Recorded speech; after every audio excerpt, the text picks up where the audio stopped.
Hello student, welcome to Reena classes. तो solve करते हैं एमसीक्यू।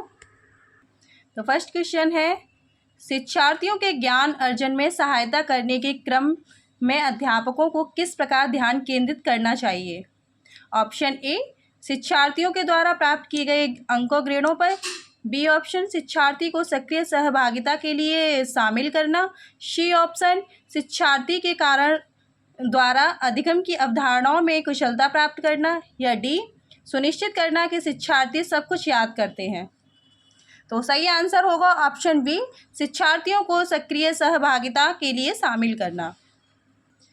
नेक्स्ट क्वेश्चन है, अध्यापक के दृष्टिकोण से प्रतिभाशीलता किसका संयोजन है। ए, उच्च प्रेरणा, उच्च वचनबद्धता, उच्च क्षमता। बी, उच्च योग्यता, उच्च क्षमता, उच्च वचनबद्धता। सी, उच्च क्षमता, उच्च सृजनात्मकता, उच्च वचनबद्धता। डी, उच्च योग्यता, उच्च सृजनात्मकता, उच्च वचनबद्धता। तो राइट आंसर होगा हमारा ऑप्शन डी, उच्च योग्यता, उच्च सृजनात्मकता, उच्च वचनबद्धता। ओके, नेक्स्ट है हमारा, एनसीएफ 2005 के अनुसार गलतियां इस कारण से महत्वपूर्ण होती हैं। ऑप्शन ए, यह अध्यापकों को बच्चों को डांटने के लिए एक तरीका उपलब्ध कराती हैं। ये बच्चे के विचार की अंतर्दृष्टि उपलब्ध कराती हैं तथा समाधानों को पहचानने में सहायता करती हैं। सी ऑप्शन, ये कक्षा से कुछ बच्चों को हटाने के लिए आधार उपलब्ध कराती हैं। डी ऑप्शन, यह विद्यार्थी को उत्तीर्ण एवं अनुत्तीर्ण समूह में वर्गीकृत करने के लिए एक महत्वपूर्ण उपकरण है। तो राइट आंसर होगा हमारा बी ऑप्शन, ये बच्चे के विचार की अंतर्दृष्टि उपलब्ध कराती हैं तथा समाधानों को पहचानने में सहायता करती हैं। ओके, नेक्स्ट क्वेश्चन है, एक बच्चे की कॉपी में लिखने में विपरीत छवियां, दर्पण छवि आदि जैसी गलतियां मिलती हैं। इस प्रकार का बच्चा लक्षण प्रदर्शित कर रहा है। कैसे लक्षण प्रदर्शित कर रहा है इस प्रकार का बच्चा जो है। ऑप्शन ए, अधिगम में अशक्तता के। बी, अधिगम में कठिनाई के। सी, अधिगम में समस्या के। डी, अधिगम में असुविधा के। तो राइट आंसर होगा ए ऑप्शन, अधिगम में अशक्तता के। ओके, नेक्स्ट क्वेश्चन है, निम्नलिखित में से कौन सा बच्चों के संवेगात्मक विकास के लिए सर्वाधिक उपयुक्त है। ऑप्शन ए, अध्यापकों की कोई भी सहभागिता नहीं क्योंकि यह माता पिता का कार्य है। बी, कक्षा कक्ष का नियंत्रित परिवेश। सी, कक्षा कक्ष का अधिकारवादी परिवेश। डी, कक्षा कक्ष का प्रजातांत्रिक परिवेश। तो राइट आंसर होगा डी ऑप्शन, कक्षा कक्ष का प्रजातांत्रिक परिवेश। नेक्स्ट क्वेश्चन है, बच्चों के अधिगम को सुगम बनाने के लिए अध्यापकों को एक अच्छे कक्षाई परिवेश का सृजन करने की आवश्यकता होती है। इस प्रकार के अधिगम परिवेश का सृजन करने के लिए नीचे दिए गए कथनों में से कौन सा सही नहीं है। तो हमें जो रॉन्ग है यानी कि जो गलत है वो आंसर बताना है। ए ऑप्शन, अध्यापकों के अनुसार कार्य करना। बच्चे को स्वीकार करना। सी, अध्यापकों का सकारात्मक रूप। डी, बच्चे के प्रयासों की स्वीकृति। तो राइट आंसर होगा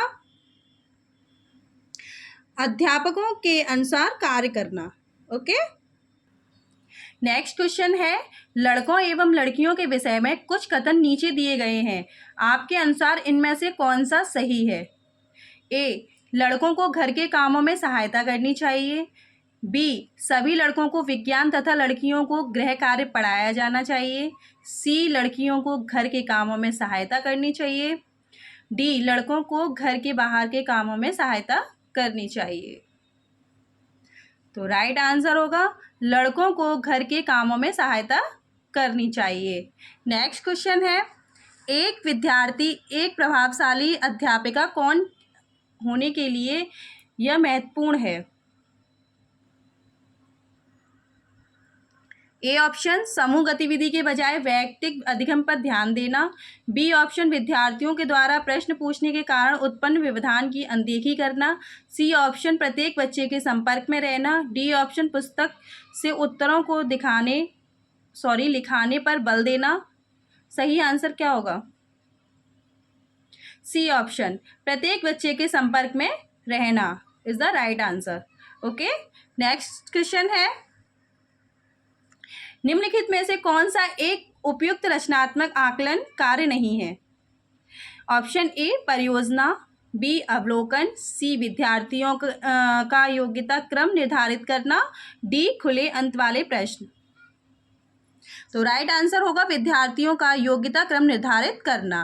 ओके, नेक्स्ट है आपका, विकृत लिखावट से संबंधित लिखने की योग्यता में कमी किसका एक लक्षण है? Option A dyspraxia, B dyscalculia, C dyslexia, D dysgraphia.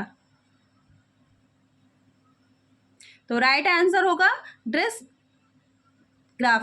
Okay, next question है, पियाजे के सिद्धांत के अनुसार निम्नलिखित में से कौन सा व्यक्ति के संज्ञानात्मक विकास को प्रभावित नहीं करेगा? ऑप्शन ए सामाजिक अनुभव, बी परिपक्वन, सी क्रियाकलाप और डी भाषा। तो राइट आंसर है सामाजिक अनुभव। ओके, नेक्स्ट क्वेश्चन है, इनमें से कौन सा त्रितंत्रीय सिद्धांत में व्यवहारिक बुद्धि का अभिप्राय नहीं है?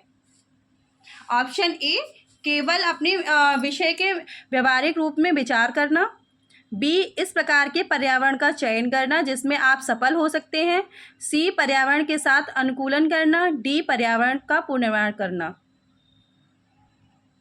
तो पर्यावरण का पुनर्निर्माण करना होगा नहीं, पर्यावरण के साथ अनुकूलन भी नहीं होगा, इस प्रकार के पर्यावरण का चयन करना जिससे आप सफल हो सकते हैं ये भी नहीं होगा। तो इसमें हमें क्या बताना है? गलत बताना है। यहाँ पे है ना, अगर केवल दिया हुआ हो ना, वहाँ पे ऑटोमेटिकली अपने यहाँ पे जो हमारा आंसर होता है वो गलत होता है। ठीक है, ये कुछ सीटेट के नेगेटिव वर्ड्स हैं जिन्हें आप देख कर ही आंसर लगा सकते हो। तो इसलिए इसमें ऑप्शन ए में क्या है? केवल है। तो केवल अपने विषय में व्यवहारिक रूप से विचार करना, तो ये क्या है? रॉन्ग आंसर है। तो इस क्वेश्चन के अकॉर्डिंग हमारा राइट आंसर क्या होगा? ए। ओके, नेक्स्ट क्वेश्चन है, कोई भी नाराज हो सकता है, यह आसान है, परंतु एक सही व्यक्ति के ऊपर सही मात्रा में, सही समय पर, सही उद्देश्य के लिए तथा सही तरीके से नाराज होना आसान नहीं है। यह संबंधित है ऑप्शन ए सामाजिक विकास से, ऑप्शन बी संज्ञानात्मक विकास से, सी शारीरिक विकास से, डी संवेगात्मक विकास से। तो राइट ऑप्शन क्या होगा? डी संवेगात्मक विकास से। ओके, तो नेक्स्ट है हमारा, अधिगम्य आकलन किस लिए आवश्यक है? ऑप्शन ए जांच परीक्षा के लिए, प्रेरणा के लिए, सी प्रदर्शन एवं श्रेणीक्रम के उद्देश्य को प्रोत्साहन देने के लिए, डी ग्रेड अंकों के लिए। तो आंसर होगा प्रेरणा के लिए। ओके।